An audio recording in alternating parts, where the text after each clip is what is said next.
टाळ्यांच्या गजरात मान्यवरांचं या क्रीडा संकुलाच्या लोकार्पण सोहळ्यात व्यासपीठावर समस्त ठाणेकरांच्या वतीनं हार्दिक स्वागत।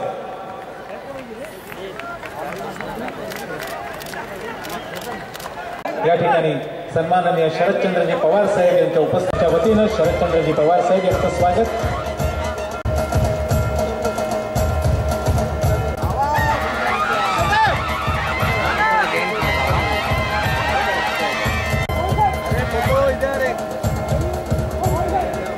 ठाणे जिल्ह्याचे पालकमंत्री सन्माननीय गणेश नाईक साहेब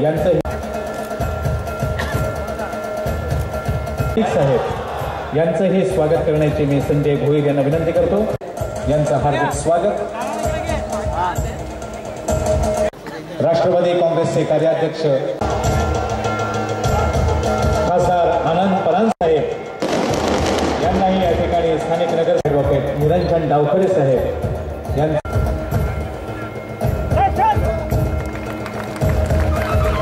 ऑलमोस्ट 2 एकरच्या क्षेत्रावर हे क्रीडा संकुल आपण उभारणी करत आहे। आजचे मुख्य अतिथी परम आदरणीय आमचे नेते आणि या देशाचे कृषी मंत्री माननीय पवार साहेब, पालकमंत्री गणेश नाईक साहेब, विधान परिषदेचे उपसभापती माननीय डावकर साहेब, ठाणे शहराचे प्रथम नागरिक माननीय हरचंद्र पाटील, राष्ट्रवादी काँग्रेसचे कार्याध्यक्ष माननीय जितेंद्र आव्हाड साहेब, हा पूर्ण त्या ठिकाणी झालेला आहे आणि पवार साहेबांच्या हस्ते त्याचं उद्घाटन त्या ठिकाणी होत आहे। विकास कामांच्या माध्यमातून आम्ही या ठिकाणी कामं शिवसेना, भारतीय जनता पक्ष आणि RPIच्या माध्यमातून करत आहोत, परंतु ते करत असताना या शहरामध्ये मेट्रो आणि मोनोरेलचा प्रकल्प लवकरात लवकर येणं गरजेचं आहे। कुठलंही राजकारण न आणता मला वाटतं या ठाणे शहरामध्ये हे प्रकल्प एकत्रितरित्या आम्ही मंजूर करायचो। माझी या ठिकाणी विनंती आहे की कुठलंही राजकारण माननीय पवार साहेबांनी आम्हाला असं करण्याचं शिकवलं नाही आणि मी धन्यवाद करतो आपल्या सर्वांचं।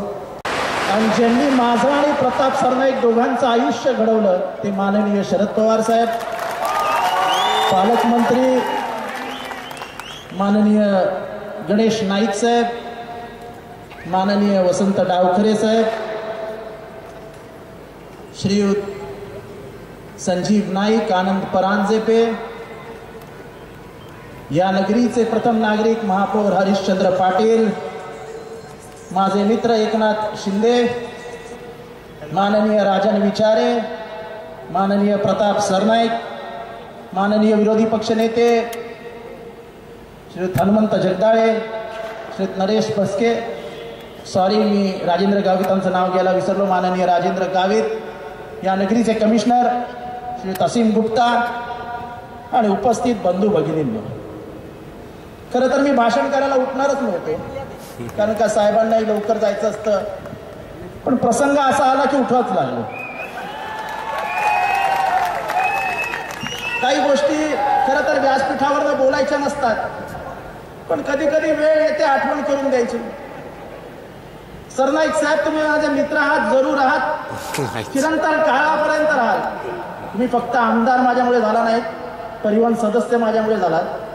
5:30 वाजता पंजाबमध्ये माननीय पवार साहेबांना उठवून महानगरपालिकेचं तिकीट ह्या जितेंद्र आव्हाडनी तुम्हाला दिलं, जगदाळेंचं तिकीट कापून,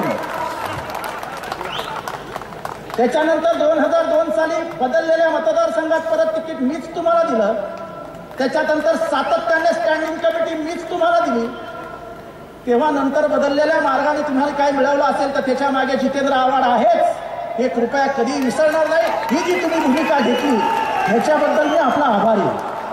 क्लस्टरच्या माध्यमातून हा प्रश्न सुटला पाहिजे असं आपण सुरुवातीलाच सांगितलंय।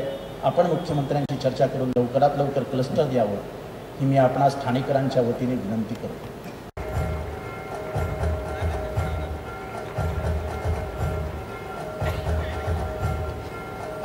अपूर्वा घागरे हिला 2013 म्हणजे मागच्याच वर्षी बेस्ट ॲथलीटचा अवॉर्ड मिळाला। ठाणेकरांची सेवा करण्याची संधी त्यांना मिळाली आणि पुढच्या काळामध्ये सुद्धा हे काम करायला त्यांना आरोग्य चांगलं मिळावं अशा प्रकारची प्रार्थना मी या ठिकाणी करतो. आनंद आहे की ठाणे महानगरपालिकेने आणि तिथल्या सत्ताधारी पक्षांनी पक्ष न बघता विकासाच्या कामामध्ये या प्रकारची भूमिका घेण्याच्या संबंधीचा दृष्टिकोन. एकच विषय असतो की शरद पवार मोदींना भेटले का आणि आणखी कोणाला भेटले मला काही समजत नाही. मी काही कोणी पाकिस्तानच्या माणसाला भेटलो कोणी चीनच्या माणसाला भेटलो ना.